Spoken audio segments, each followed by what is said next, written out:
Hey guys, welcome back to the Faded Film Strip podcast. I'm Matt Marks. This is Rose. And we are going to talk about Star Wars, Rise of Skywalker, the last in the Skywalker saga.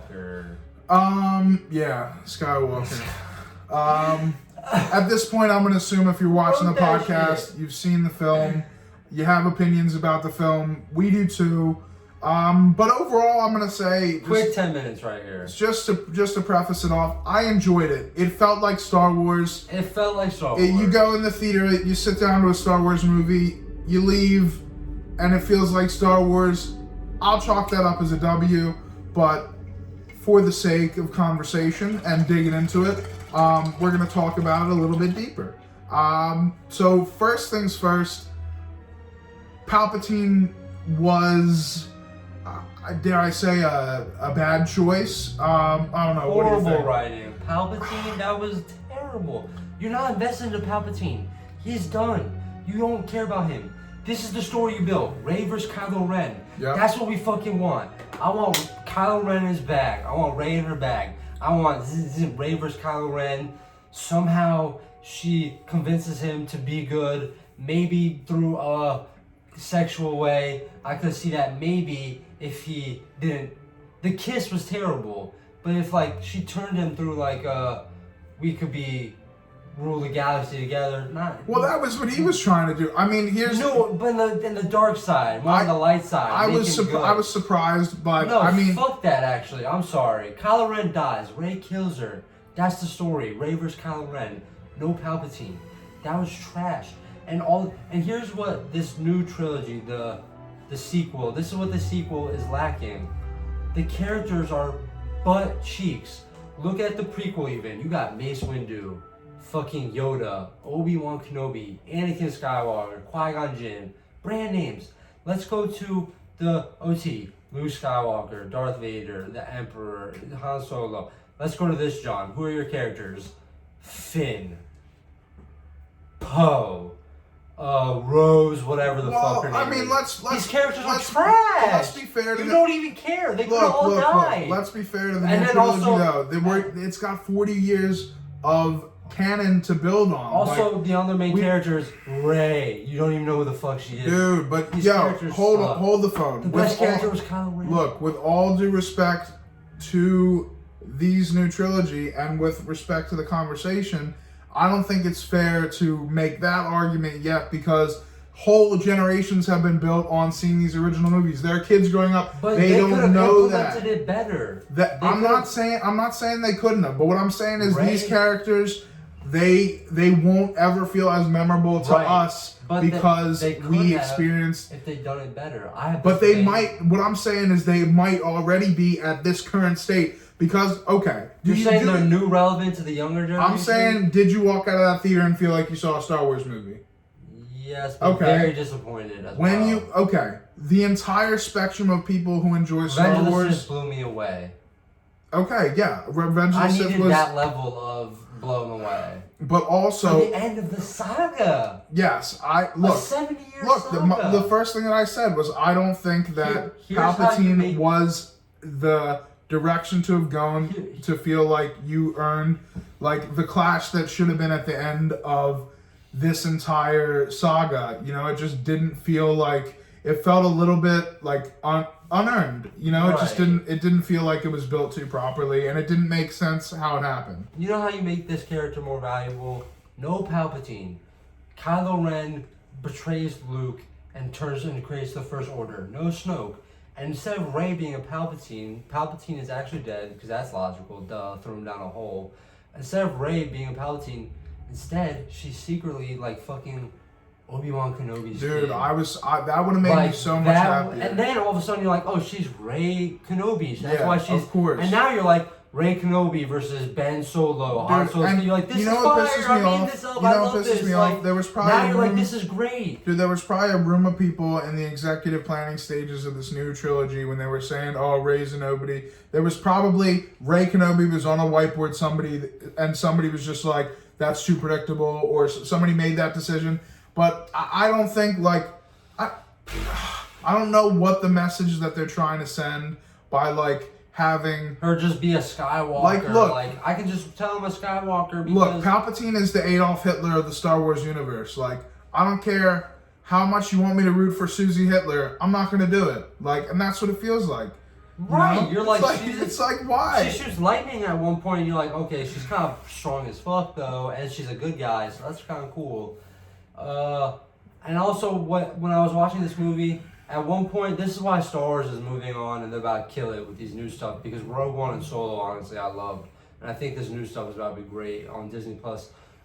With this movie, at the very beginning, when like they're going through the Millennium Falcon, and he's shooting the freaking TIE fighters in the cockpit gunner, and they go to him, and Finn, this great main character that we carved out, goes, woo! I'm like, I've seen this scene 1,000 times. Or I'm like, Millennium Falcon and shooting TIE fighters is getting old. That's what I said to myself. That's what this movie really taught me. Like, and on top of the plot loophole executions, no, I'm like, they have to move on. The way they ended it was horrendous. And this was the year of horrendous endings. Honestly, shout out to Marvel and Endgame, because Game of Thrones is unfucked up, and Star Wars fucked up. And shout out to Mr. Robot for not fumbling the bag. MCU held it down with Endgame, honestly. 11 years in the making, that's how you don't disappoint a fan base. Yeah, no, I mean, and look, we can... The MCU is doing something super impressive, and maybe Star Wars should take some notes going forward, because like the creative direction overall of the new Star Wars trilogy, like the fact that you didn't have one singular director or at least one singular creative vision, the fact that there felt like there was so much strife between movie, like when they sat down to write the next movie, they had to solve another writer's problems. Which is an excuse. I don't agree with that at all. Dude, any writer who's written a feature, and you try to, it's hard enough to continue your own story and solve your own problems, but to put those problems on somebody else who doesn't have any, you have some conception of the direction, but you're like almost up Schitt's Creek without a paddle. So I mean, look, I have some sympathy for the position that the creative team was in, but with that being said, I think that the creative decisions that were made to solve the problems were not lazy, but I'll come back to, I don't feel like any of the conclusions that came to were satisfying in the way that they were intended to be.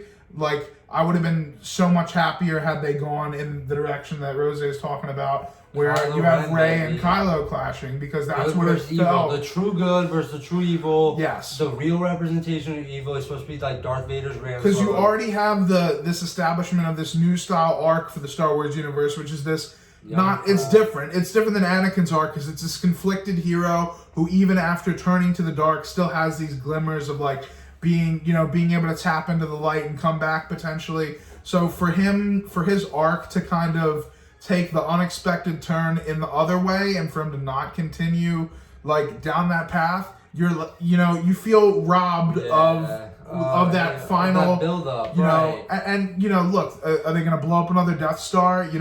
How many times can we see that? How many times can we see them go to a rebel moon base and this, that, and the other? I'm really excited. Like, look, I'm a huge Star Wars fan. I love The Mandalorian. I love the direction that they're going in. I feel like they had a difficult time with these films because, like I said, it's hard to put the puzzle pieces together, especially. I'm writing up something clean, crisp. Hey, because I'm like the fans. I know what we want. I know what we want, guys. But the fans don't know what they want. I'm going to deliver. Different fans want different things. That's the whole problem. There's no Palpatine in my new Star Wars. It's already better, right? All right. I'll read the first draft and we can talk about it. There's no Palpatine. It's already better. That's fine. But what I'm saying is a lot of people who've never written a screenplay want to shit on screenplays that have been written. And it's not as easy as it's cracked up to be. I'm not shitting on necessarily writing a screenplay. I'm shitting on the choices that they chose to make plot-wise. But in order to make those choices, you have to write the screenplay. Well, of course. So, I'm just saying. What do you think? Rise of Skywalker, where does it rank in all Star Wars films for you? Out of the 9, out of the 9. It's my least favorite of the new trilogy. No. Okay. It's my least favorite. It's my least favorite of the new trilogy as well. Yeah. It was the worst one out of the 3. But out of all the other 6, where's it rank?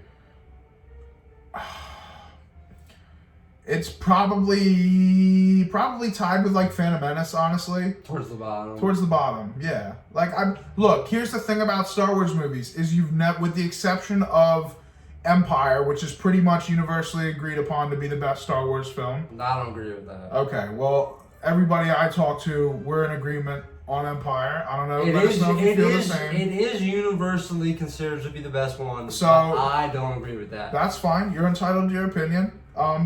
But at least for me, I'm not looking for great cinema in a Star Wars film. I'm looking for, the payoff. What you're looking for is the payoff. Right, which you didn't even get in this one. At least in the Last Jedi, you're getting the payoff. At least it was like crazy cinematically dope. Great fight scene in the throne room. Force Awakens felt like fresh, new Star Wars. Like, you're loving this. Kylo Ren, so great character. Luke Skywalker, we're searching for him in the galaxy. Yep. I'm eating this up. Han Solo. This is third one. Horrible. For me, honestly, it's back there towards the end as well. Like, I think it's the worst one out of all of them, honestly.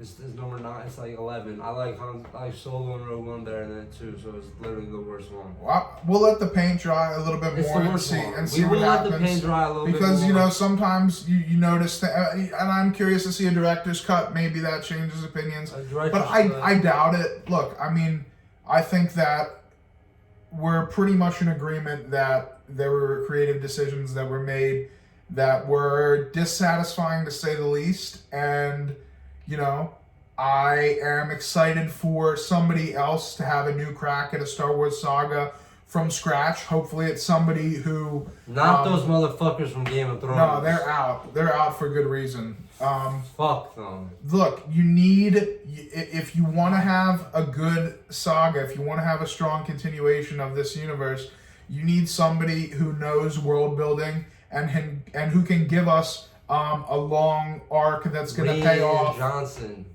He can do anything. Rian Johnson is incredible. He has impressed me a lot. He can do anything. Breaking Bad, best episodes.